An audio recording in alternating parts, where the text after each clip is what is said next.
पुत्र धीरज। धीरज और धैर्य जैसे शब्द मेरे लिए नहीं बने हैं पिताश्री। यार वो किसी को खातिर में नहीं लाया बंदा, मतलब हर किसी को जो है ना उल्टी सीधी सुना रहा है। अस्सलाम वालेकुम दोस्तों, कैसे हैं आप सब। उम्मीद करता हूँ कि आप सब ठीक ठाक होंगे, खुश होंगे और अपनी लाइफ एंजॉय कर रहे होंगे। दोस्तों आज फिर से एक और रिक्वेस्टेड वीडियो के साथ हाजिर हूँ। आज की जो हमारी वीडियो है वो बहुत ही खूबसूरत वीडियो है। बहुत टाइम से मुझे इसकी ना रिक्वेस्ट भी थी कि यार बी.आर. चोपड़ा जी की इस वाली वीडियो पे, महाभारत के इस वाले हिस्से पे जो है ना रिएक्ट कीजिए। तो चलिए चल के अपनी वीडियो देखते हैं और उसके बाद में हम इस पर बात करेंगे। और इस वीडियो का ओरिजिनल लिंक आपको डिस्क्रिप्शन में मिल जाएगा, वहाँ से देख सकते हैं। तो चलिए चल के अपनी वीडियो स्टार्ट करते हैं।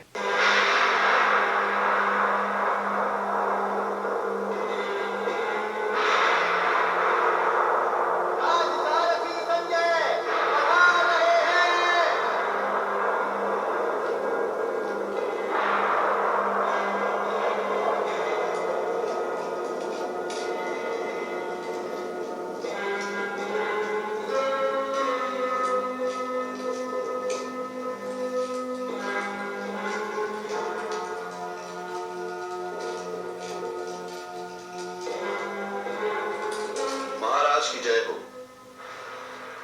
वहां से क्या प्रस्ताव लाए संजय?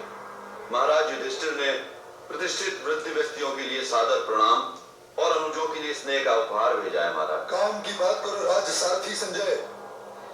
धैर्य से काम लो पुत्र दुर्योधन, धैर्य से काम लो। मेरे धैर्य का कोश रिक्त हो चुका है मामाश्री। अब मैं गदा से काम लेने की सोच रहा हूँ। गदाएं उधर भी है पुत्र दुर्योधन। जानता हूँ पितामह, किंतु यदि पांडवों ने 12 वर्ष के वनवास को स्वीकार नहीं किया तब तो गदाओं को टकराना ही पड़ेगा। पहले ये तो सुनो कि पांडुपुत्र ने क्या संदेश भेजा है। आप बूढ़े लोग जिस युद्ध को टालना चाहते हैं गुरुगुरु, वो टल नहीं सकता, क्योंकि मैं युद्ध को टलने नहीं दूंगा। ये पांडव केवल मेरी गदा और मेरे मित्र कर्ण के वाण की भाषा समझते हैं। सुनो राज सारथी, उपप्लव्य से क्या समाचार लेके आए हो? ये बंदा बस लड़ने पे तुला है। मैंने आपका संदेश ज्येष्ठ कुंती पुत्र को दिया। वहां और कौन कौन था? पांडु परिवार के अतिरिक्त विराट नरेश थे, पंचाल नरेश द्रुपद थे, युवराज धृष्टद्युम्न थे और वासुदेव कृष्ण थे। युधिष्ठिर ने कहा क्या? पहले मैं वो बताता हूँ महाराज जो कुंती पुत्र अर्जुन ने युवराज दुर्योधन के लिए कहलवाया था। युधिष्ठिर की आज्ञा लेकर या युधिष्ठिर की आज्ञा लिए बिना? ज्येष्ठ कुंती पुत्र ने उन्हें टोका तो नहीं था महाराज। तो फिर बताओ अनुज पुत्र अर्जुन ने मेरे पुत्र के लिए क्या संदेश भेजा है? अर्जुन ने मुझसे कहा था महाराज की उस असभ्य सूतपुत्र कर्ण के सामने दुर्योधन से कहना कि यदि उसने इंद्रप्रस्थ नहीं लौटाया तो अपने कपट, अपनी असभ्यता और अपने अहंकार के कारण वो रणभूमि में किसी सूखे हुए वृक्ष की भांति कटकर गिरा हुआ दिखाई देगा। संजय, उस मूर्ख को समझाना कि शांति के मार्ग पर चलना सीखे। महादेव की सौगंध, जब मेरे वाणों की वर्षा होगी तो अग्नि बरसेगी और वो अग्नि कुरुसेना और सेनापतियों को यूं जलाकर भस्म कर देगी जैसे ग्रीष्म ऋतु सूखी हुई घास को जलाकर राख कर देती है।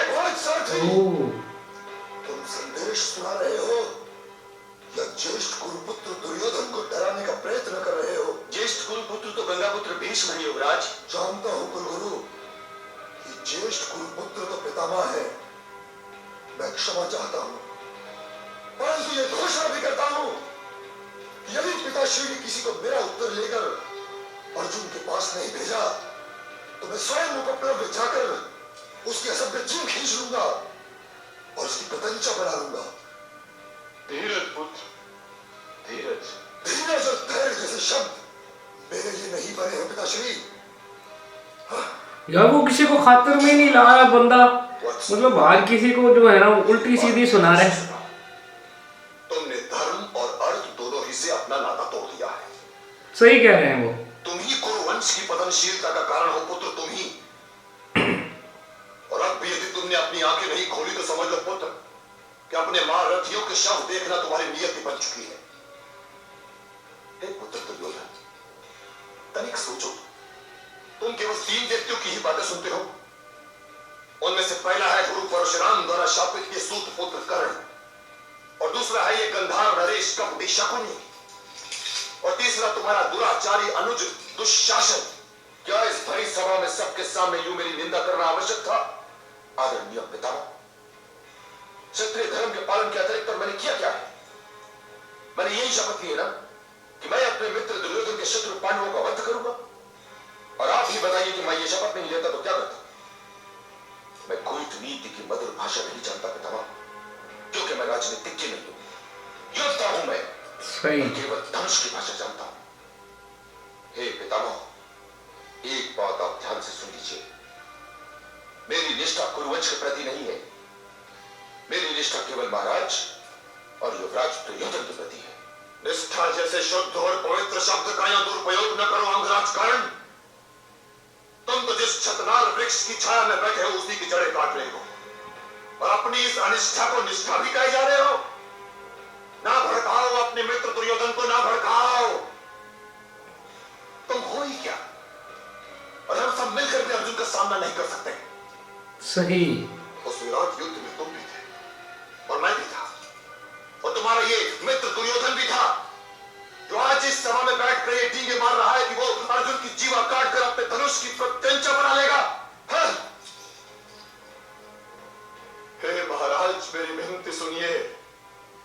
दुर्योधन की आत्मा में घुसा हुआ शकुनी, दुशासन और कर्ण का ये त्रिशूल निकाल फेंकिए महाराज, निकाल फेंकिए। बहुत खूबसूरत बात कह रहे हैं यार ये। पूछिए इस कर्ण से कि उस समय कहा था जब गंधर्वों ने दुर्योधन को बंदी बना लिया था। वो सही बात, बिल्कुल सही बात है। बात करना और बात है महाराज, किंतु युद्ध करना और बात। यदि आप चाहते हैं कि आपके पुत्रों की आयु लंबी हो तो उन्हें उनका इंद्रप्रस्थ लौटा दीजिए महाराज। कभी नहीं पितामह, बिल्कुल सही कह रहे हैं, कभी नहीं। सच बोल रहे हैं यार। 12 बरस के वनवास को स्वीकार करें और तब आए। आपके विचार में हमें क्या करना चाहिए आचार्य? तो यदि महाराज युद्ध का आदेश देंगे तो युद्ध अवश्य होगा, किंतु मेरे विचार से गंगा पुत्र भीष्म का प्रस्ताव स्वीकारनीय है।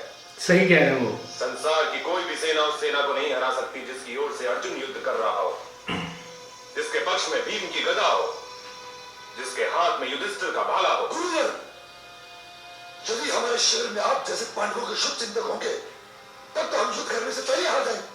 जब हम बोल ही नहीं सकते हैं महाराज, तो हमारा इस सात सभा में होने का तात्पर्य क्या है? क्या बात है, मुझे सही कह रहे हैं। महाराज, जो शिष्य अपने गुरु का आदर करना नहीं जानता उसका तो कोई भविष्य नहीं है महाराज, कोई भविष्य नहीं है। जब आप आदेश देंगे तो रणभूमि में अवश्य आ जाऊंगा और उस अर्जुन के विरुद्ध युद्ध करूंगा जो मेरा सबसे प्रिय शिष्य है। आचार्य, मेरे हस्तिनापुर को छोड़कर न चाहिए आचार्य, न चाहिए। मैंने आपका विचार जान लिया है आचार्य। विराट जी,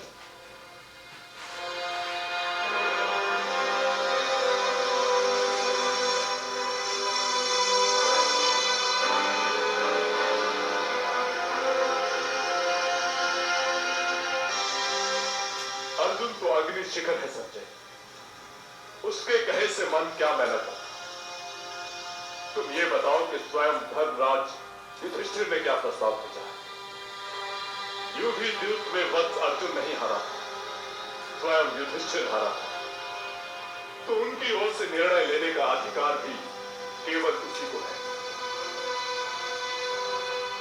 क्या वो भी युद्ध की तैयारी कर रहा है? यदि हां, तो यह भी बताओ क्या वहां कोई ऐसा भी था जो युद्ध के प्रस्ताव का विरोध कर रहा था? वासुदेव कृष्ण के अतिरिक्त वहां कोई शांति की भाषा नहीं बोल रहा था महाराज। मैं युधिष्ठिर के रोष और वासुदेव की शांति के अतिरिक्त और किसी से नहीं डरता संजय। क्या तुम्हारे कहने का तात्पर्य यह है कि वे युद्ध चाहते हैं? उनके पास दो ही विकल्प हैं महाराज, इंद्रप्रस्थ या युद्ध।